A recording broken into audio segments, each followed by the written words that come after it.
kami akan memperkenalkan anggota kelompok kami. Halo, saya Viko. Halo, saya Jarimus. Halo, saya Freddy. Halo, saya Memberi. Halo, saya Sandi. Sekian dari perkenalan kelompok kami. Selanjutnya kami akan melanjutkan materi pembahasan tentang teknologi virtualisasi dan kontainer. Semoga video kami bermanfaat. Selamat menonton. Perkenalkan, nama saya Francisco Gordon Salib. Saya berasal dari kelompok 2 sebagai ketua kelompok. Kami akan menjelaskan hasil diskusi kelompok kami. Oke, mulai dari saya akan menjelaskan pengertian dan fungsi virtualisasi dan kontainer. Virtualisasi adalah proses menciptakan versi virtual dari perangkat keras seperti server, sistem operasi, perangkat penyimpanan atau jaringan dengan menggunakan perangkat lunak khusus yang disebut hypervisor. Dengan virtualisasi, satu komponen fisik dapat menjalankan beberapa mesin virtual atau VM secara bersamaan masing-masing dengan sistem operasi dan aplikasi yang berbeda. Nah, fungsinya efisien sumber daya. Itu fungsinya bisa menggunakan satu perangkat keras untuk beberapa layanan. Penghemat biaya, mengurangi kebutuhan perangkat fisik, kemudahan manajemen, itu mempermudah development atau backup dan pengelolaan sistem. Isolasi sistem, itu fungsinya gangguan pada satu VM tidak memengaruhi VM lain. Oke, saya akan menjelaskan yang kedua dari kontainerisasi.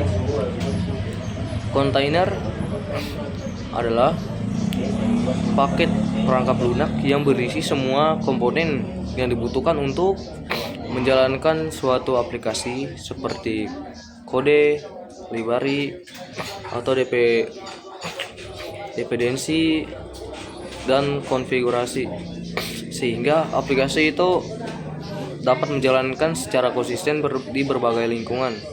Misalnya fungsinya portabilitas, itu bisa dijalankan di mana saja, baik secara lokal maupun secara cloud. Nah, untuk konsistensi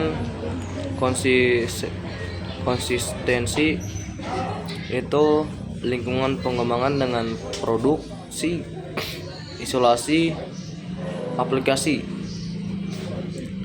Itu kita bisa menggunakan lingkungan sebagai pengembangan untuk sama-sama bisa menggunakan produksinya. Terus untuk efisiensi dan kecepatan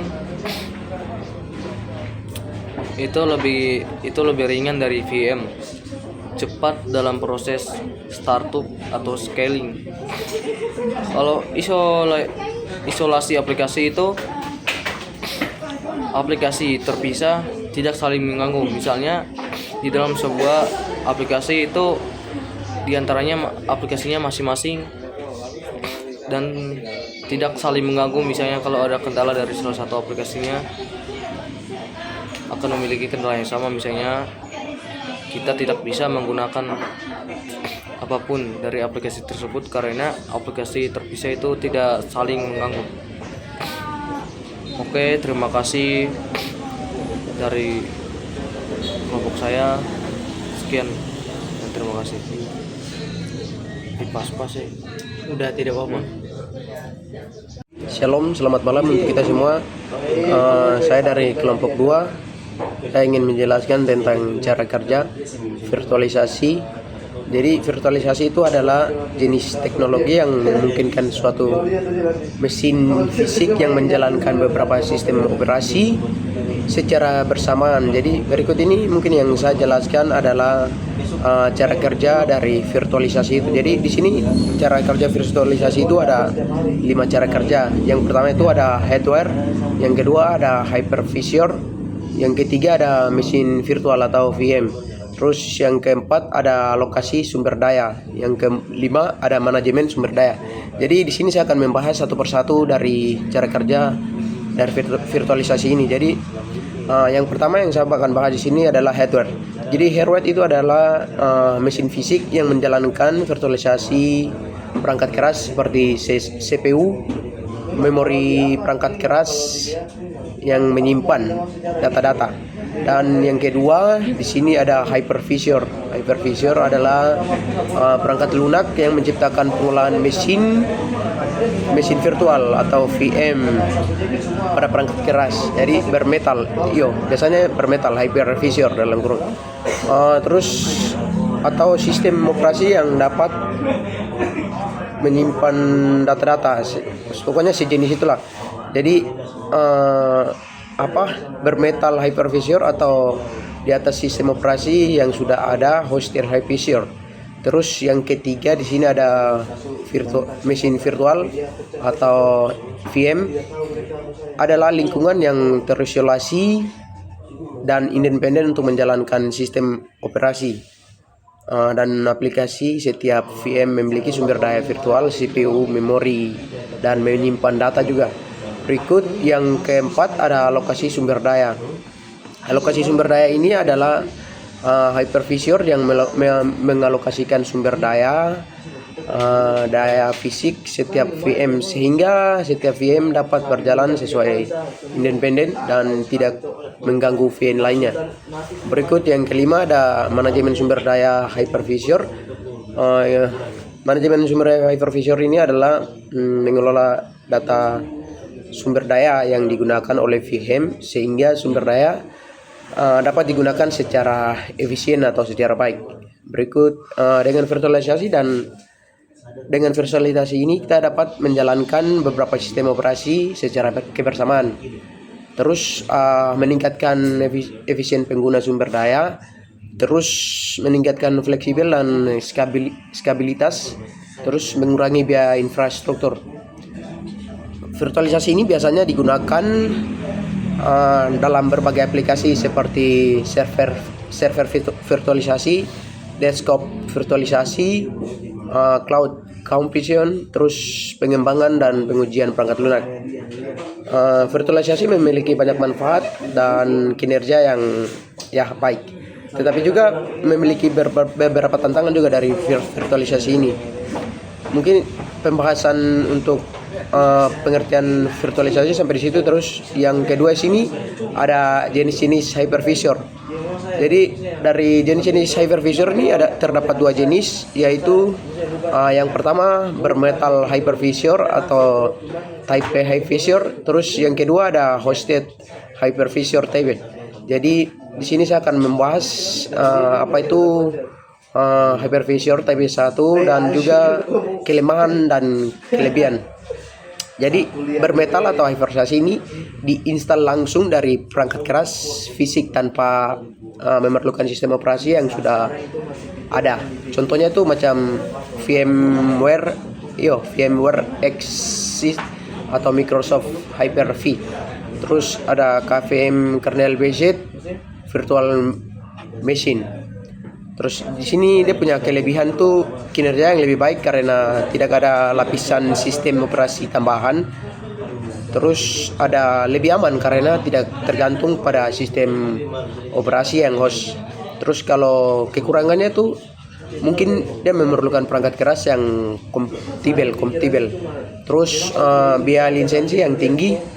Mungkin itu dia punya kekurangan atau kelemahan yang terdapat dari bermetal hypervisor type 1. Jadi itu dia punya kekurangan. Terus di sini yang kedua itu ada hosted hypervisor type 2 atau 2. Jadi hosted hypervisor diinstal langsung dari sistem operasi kerangkat sama seperti yang type 1, berjalan sebagai aplikasi yang sistem operasi yang host. Contohnya itu macam seperti yang tadi satu yang type 1 VMware Workstation, terus virtualization box, Parallels desktop, Jadi Type 2 Hypervisor Type ini dia punya kelebihan dan juga kekurangan. Jadi mungkin dia punya kelebihan tuh lebih mudah diinstal dan dikonfigurasi biaya lisensi dan rendah atau gratis. Jadi biasanya pengguna lebih suka menggunakan ya konfigurasi lisensi seperti ini. Terus dapat berjalan di berbagai platform. Jadi dia aman untuk digunakan bagi pengguna siapa saja. Itu mungkin yang kelebihannya. Terus di sini ada kekurangannya juga. Mungkin ada 2 kekurangan. Yang pertama, kinerja yang lebih lambat karena adanya lapisan sistem operasi tambahan. Terus yang kedua ada ketergantungan pada sistem operasi atau host dan dapat mempengaruhi kinerja kerja keamanan. Itu yang mungkin ada type-nya ada 2 type. Terus penggunaan virtualisasi. Jadi penggunaan virtualisasi ini banyak pengguna di industri IT pokoknya khususnya. Jadi penggunaan virtualisasi itu ada banyak penggunaan. Jadi mungkin di sini yang saya akan membahas ada 8 penggunaan. Jadi yang pertama tuh ada server virtualisasi, terus yang kedua ada desktop virtualisasi, yang ketiga ada cloud computation, yang keempat ada pengembangan dan pengujian perangkat lunak, yang keempat ada disaster recovery, terus yang kelima ada konsolidasi server, yang ketujuh ada pengujian keamanan, terus yang kedelapan ada pendidikan dan pelatihan. Jadi saya akan membahas satu-satu apa itu ya cara penggunaannya. Jadi yang pertama di sini tuh server virtualisasi. Server virtualisasi ini dapat kita gunakan seperti mengoptimalkan pengguna server fisik dengan menjalankan beberapa server virtual pada suatu mesin fisik. Itu yang pertama. Terus yang kedua itu ada desktop virtualisasi. Desktop virtualisasi ini dapat mengizinkan pengguna atau pengakses untuk desktop virtual dari perangkat apapun, meningkatkan fleksibel dan keamanan. Jadi lebih aman. Cara kerjanya bagus dan keamanan juga sangat baik. Jadi pengguna biasanya suka. Terus yang ketiga sini ada cloud computing. Cloud computing virtualisasi ini merupakan fondasi atau cloud computing yang memungkinkan penyedia layanan dan menawarkan sumber daya komputasi skalabil dan fleksibel. Jadi biasanya dia menawarkan begitu sumber daya kepada pengguna untuk menggunakan aplikasi tersebut. Terus yang keempat itu ada pengembangan dan pengujian perangkat lunak.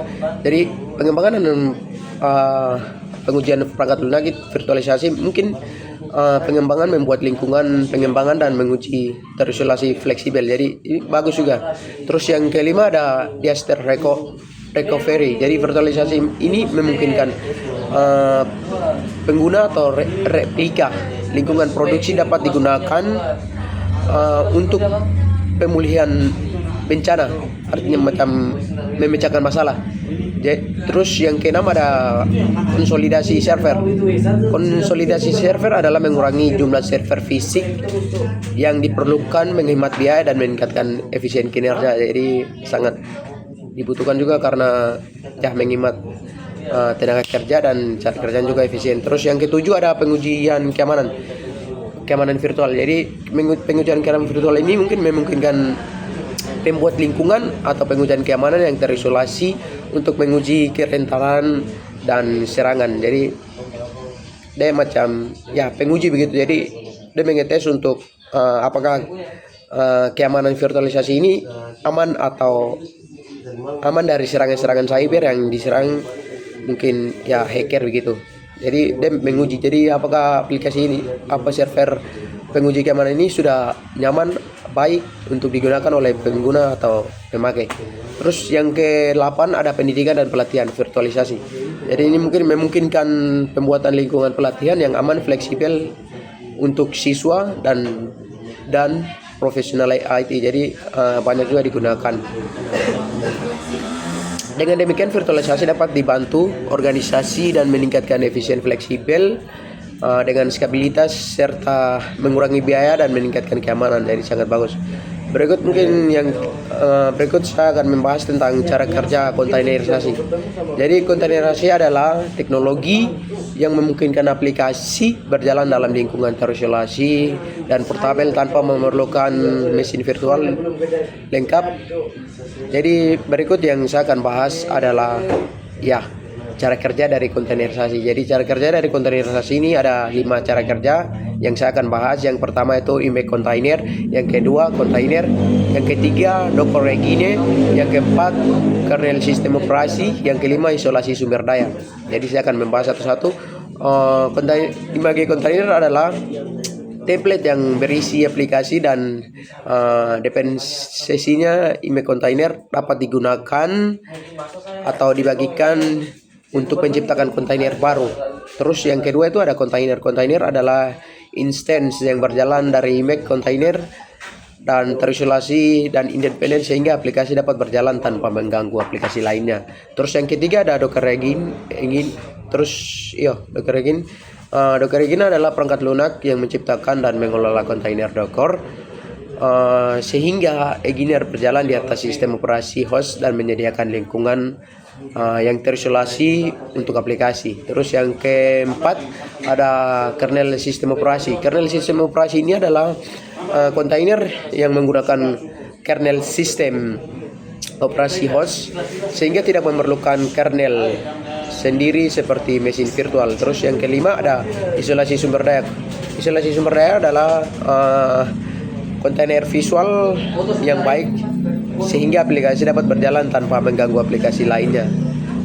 Terus mungkin saya akan membahas juga dengan dia punya manfaat kontainerisasi. Di sini ada 5 manfaat. Yang pertama ada portabilitas kontainer, yang kedua ada isolasi, yang ketiga ada efisiensi, yang keempat ada skabilitas. Empat manfaat. Jadi kontainer dapat berjalan di atas berbagai platform tanpa memerlukan konfigurasi khusus. Yang kedua, isolasi kontainer memiliki lingkungan yang terisolasi sehingga aplikasi dapat berjalan menggunakan aplikasi lainnya. Terus yang ketiga ada efisien kontainer, lebih ringan dan daripada virtual sehingga dapat meningkatkan efisien pengguna dan sumber daya. Terus yang keempat ada skabilitas. Skabilitas kontainer dapat mudah diskalakan sehingga aplikasi dapat menangani beban kerja yang meningkat. Berikut teknologi kontainerisasi populer. Itu ada 2 teknologi kontainer populer. Yang ke satu ada Docker, yang kedua ada Kubernetes.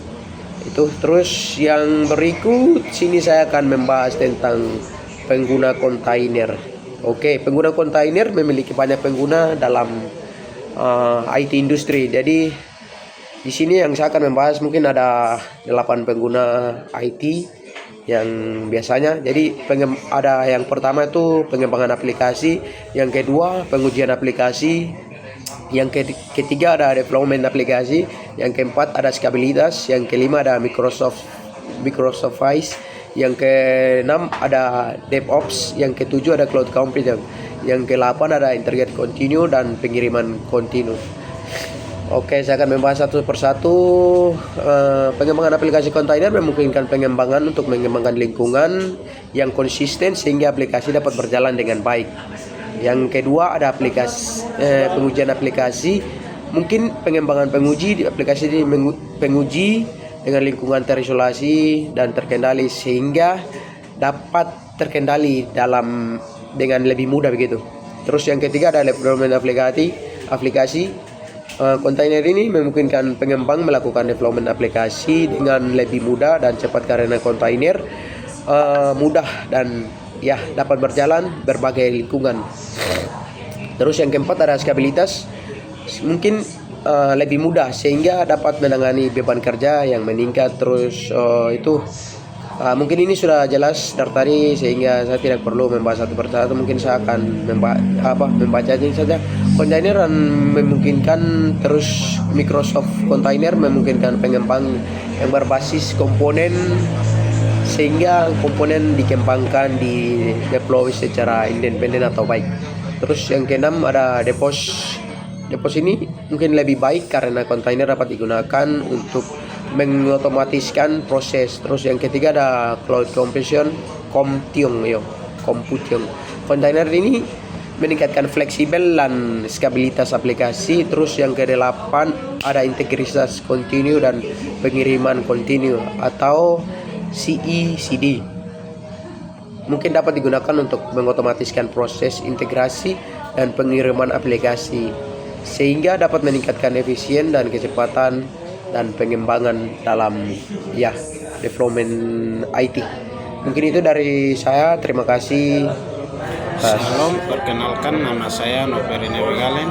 Saya dari kelompok 2. Saya akan menjelaskan tentang jenis-jenis virtualisasi dan kontainer.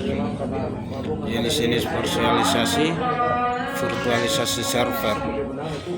Pengertian virtualisasi server. Virtualisasi server adalah gambaran atau referensi yang virtual dalam bentuk gambar diagram atau simulasi tentang bagaimana server berfungsi, berkomunikasi dan melayani permintaan dan klien dari komputer pengguna. Tujuan membagikan server fisik menjadi beberapa server virtual. Virtual jaringan, network visualisasi membuat jaringan virtual yang fleksibel dan berpisah dari jaringan fisik. Virtualisasi penyimpanan, storage virtualisasi menggabungkan beberapa perangkat penyimpanan menjadi satu resolver virtual. Virtual desktop virtualisasi menjadikan akses dan ke desktop dari server pusat. Contohnya seperti VDI. Virtualisasi aplikasi berjalan di lingkungan terisolasi dari OS ke OS. Jenis-jenis kontainer. Aplikasi kontainer fokus menjalankan satu aplikasi dan dependensinya. Contoh desktop aplikasi. Mungkin dari saya seperti begitu. Sekian dan terima kasih. Baik, perkenalkan, nama saya Freddy Yogi. Kami dari kelompok 2 untuk menjelaskan tentang software virtualisasi. Yang kedua, software kontainerisasi. Yang pertama, VMware, S-Frame, Exim, Enterprise Level HP Source, stabil dan andal. Oracle VirtualBox, gratis dan open source, cocok untuk desktop atau lab. Microsoft Happy, Frame, Bawaan, Windows Server atau Pro. KVM, kernel based, virtualisasi mesin, virtualisasi negatif dan Linux. Yang kedua, saya mau menjelaskan tentang software kontainerisasi. Docker paling populer membuat, mengelola dan menjalankan kontainer, dan Postman alternatif Docker tanpa daemon. Kubernetes Orator kontainer skala besar untuk scaling otomatis, OpenShift platform cloud natif berbasis Kubernetes dari Red Hat. LXC menyediakan kontainer seperti OS lengkap. Ya, sampai di sini. Terima kasih. Salam. Perkenalkan, nama saya Sandi Doan Siva. Saya akan menjelaskan tentang sertifikasi A2 untuk sistem virtualisasi dan kontainer. Dan di sini saya akan jelaskan tentang virtualisasi. Yang komponennya rekomendasi minimal. CPU 4 core dukungan FTX AMDF, RAM-nya 16 GB atau lebih strong, SSD-nya 500 GB. Motherboard, dukungan virtualisasi di BIOS, OS, Windows Server, Linux, Ubuntu, CentOS. Kontainerisasi, di sini saya akan jelaskan komponennya. Rekomendasi minimal RAM 8 GB, strong SSD 250 GB, OS Linux, lebih ringan dan natif. Bisa juga Windows 10 dengan WSL 2. Perbandingan singkat virtualisasi flash container, aspek virtualisasi dan kontainer. OS masing-masing FM punya OS sendiri. Berbagai host ukuran berat dalam GB, perikanan dalam MB, berforma lebih berat. Di sini lebih ringan dan cepat. Start time lambat, sekitar lambatnya menit, cepat detik. Isolasi penuh sebagian. Berbagai ke kernel, cocok untuk multi host, server tradisional, aplikasi modern, Microsoft Service. Baik, sampai di situ saya menjelaskan tentang dua komponen dari virtualisasi dan kontainer. Baik, selamat.